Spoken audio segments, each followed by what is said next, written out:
Hai, saya Marus Herman. Hari ini kembali ke sesi Q&A dan saya sudah memilih pertanyaan yang masuk ke dalam kolom chat dari postingan video saya sebelumnya. Dan di sini adalah pembahasan mengenai bagaimana cara memotret air terjun.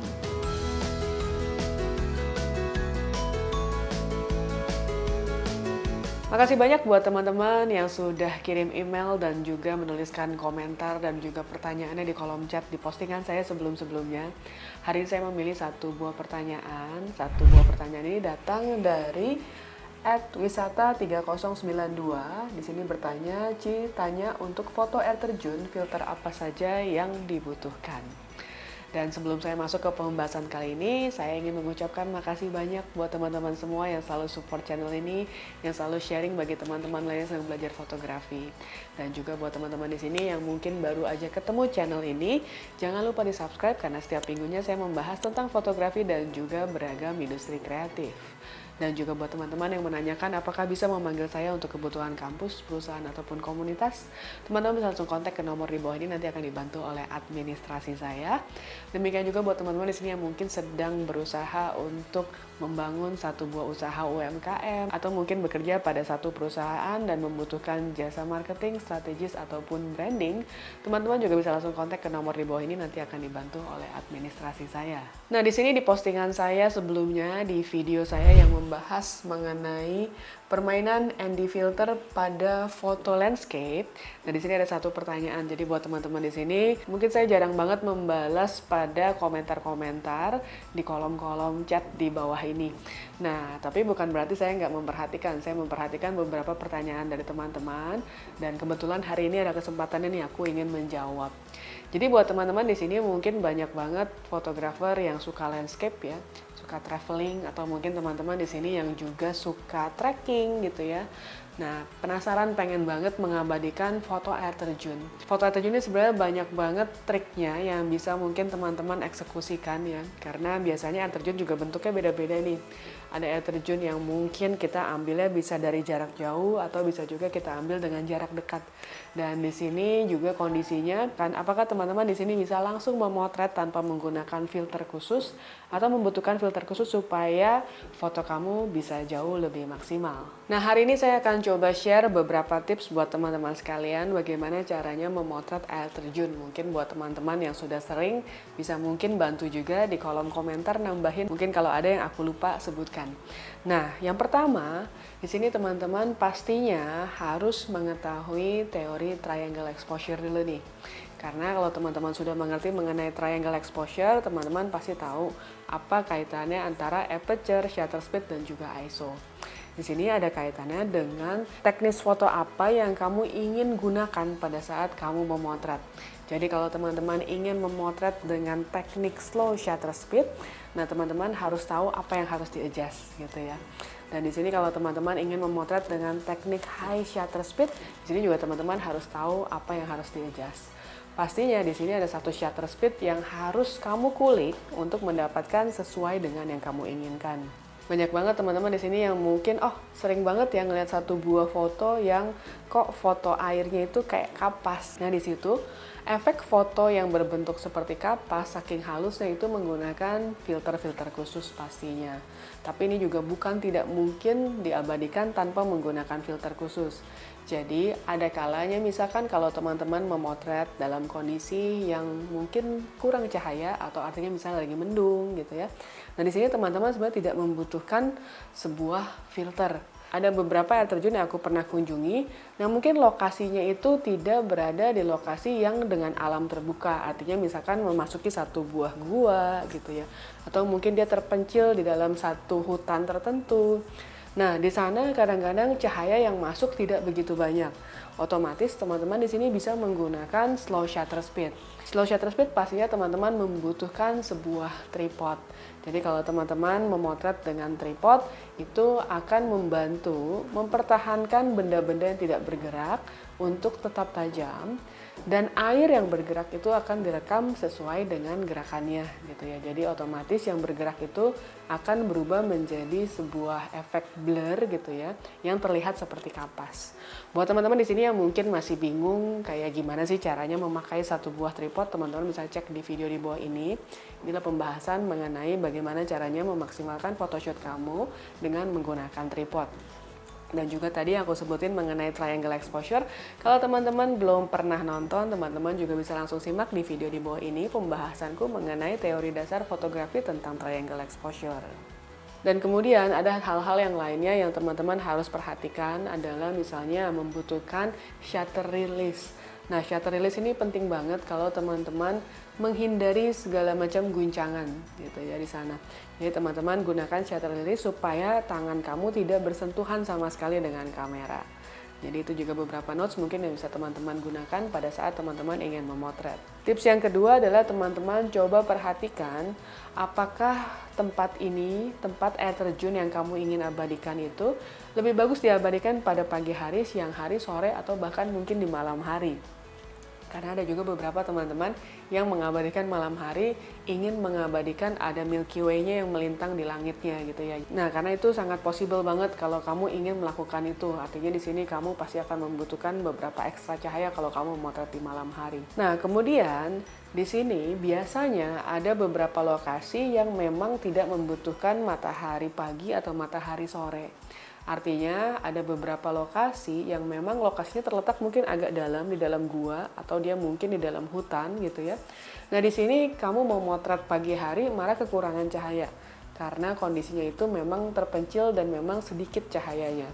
Jadi ada kalanya mungkin teman-teman bisa memotret pada saat siang hari, pada saat matahari mungkin agak sedikit lebih tinggi.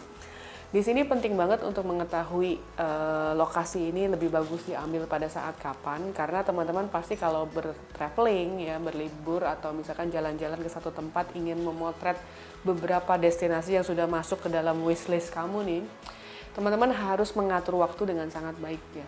Jadi yang pertama mungkin ingin dari pagi, kita harus bangun pagi-pagi banget misalnya jam 4 atau jam 3 pagi datang ke satu spot sunrise. Lalu kemudian habis itu kita mungkin ada break sebentar, sarapan.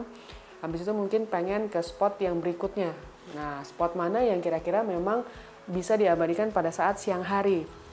Jadi siang hari itu kadang-kadang kita baru ketemu air terjun kah, atau misal teman-teman bermain konsep di satu lokasi ada terasnya gitu ya, sehingga cahaya itu masuk dengan window lighting gitu. Atau misalkan teman-teman memang hanya mengejar sunrise dan sunset, artinya pada siang hari kalian kembali tidur gitu ya. Itu kembali ke itinerary teman-teman. Jadi satu buah photoshoot traveling itu pastinya butuh banget perencanaan itinerary yang baik supaya kamu bisa mendapatkan efisiensi ya gitu.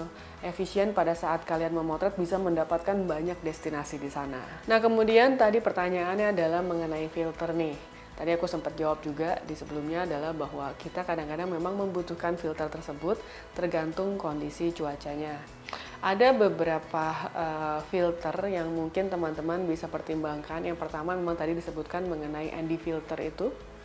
ND filter untuk meredam cahaya supaya kamu bisa bermain slow shutter speed. Yang kedua adalah GND ya. Mungkin kalau teman-teman pernah nonton di video saya sebelumnya yang satu ini mengenai pembahasan filter, GND juga bisa digunakan pada saat teman-teman memotret sebuah air terjun. Kenapa GND menjadi sangat diperlukan pada saat teman-teman memotret? Ada kalanya komposisi yang kita abadikan itu bukan cuma air terjun aja, ada kalanya langit yang harus kita abadikan. Sehingga langit itu berbeda exposure antara langit dan juga air terjun. Biasanya agak jomplang tuh, agak jauh. Jadi biasa bagian atas harus kita redam sedikit supaya balance antara bagian depan dan juga bagian belakang pada bagian langit. Nah, kemudian buat teman-teman di sini yang mungkin melihat satu buah destinasi gitu ya, dan kemudian lokasinya itu mungkin tidak gampang untuk didatangi gitu ya. Bukan berarti teman-teman harus memotret satu buah air terjun itu harus dari bagian bawah air terjun aja. Nah, itu enggak juga. Jadi biasanya teman-teman juga bisa memotret dari angle yang mungkin agak sedikit jauh. Jadi di sini mungkin tips berikutnya adalah mengenai pemilihan lensa dengan focal length mana yang teman-teman bisa gunakan. Jadi teman-teman bisa aja menggunakan lensa tele kalau memang destinasinya sedikit lebih jauh gitu ya. Atau misalkan dengan menggunakan lensa medium range 2470. Nah itu kalau destinasinya memang tidak gampang untuk kamu raih, kamu datangi. Tapi kalau teman-teman di sini ternyata misalnya suka banget trekking, suka banget menerima tantangan ingin memotret dari bawah air terjun yang sangat dekat supaya angle-nya lebih ekstrim lagi dengan lensa wide gitu ya. Itu juga silahkan, tapi pastikan kamu melakukannya dengan selamat ya. Artinya harus menjaga keselamatan terlebih dahulu. Karena trekking dengan kondisi yang mungkin lapangannya terlalu berbahaya, kamu harus masih bawa lensa dan juga kamera di backpack kamu gitu ya, itu harus hati-hati banget. Di sini teman-teman bisa memotret dengan lensa tele dengan jarak yang lebih jauh atau dengan lensa wide dengan jarak yang lebih dekat gitu ya. Apa sih bedanya? Apa sih kelebihan dan kekurangannya? Sebenarnya kalau teman-teman motret lebih dekat, otomatis karena air terjun ya, biasanya sejauh pengalamanku tuh biasanya kita pasti akan terkena cipratan-cipratan air di sana. Memang angle-nya mungkin bisa menjadi dramatis kalau teman-teman mengabadikan dengan lensa wide yang super wide gitu, yang ekstrim banget, beda. Tapi di sini harus hati-hati juga karena kadang-kadang lensa kita terganggu dengan cipratan-cipratan air.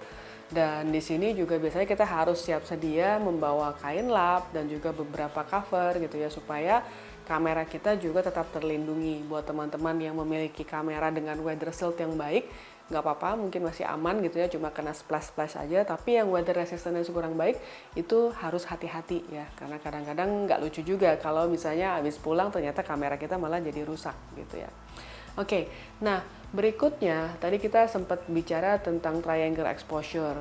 Selain shutter speed tadi yang harus diperhatikan, teman-teman juga harus memperhatikan mengenai ISO. Kalau teman-teman menggunakan tripod, pastikan teman-teman menggunakan ISO yang rendah.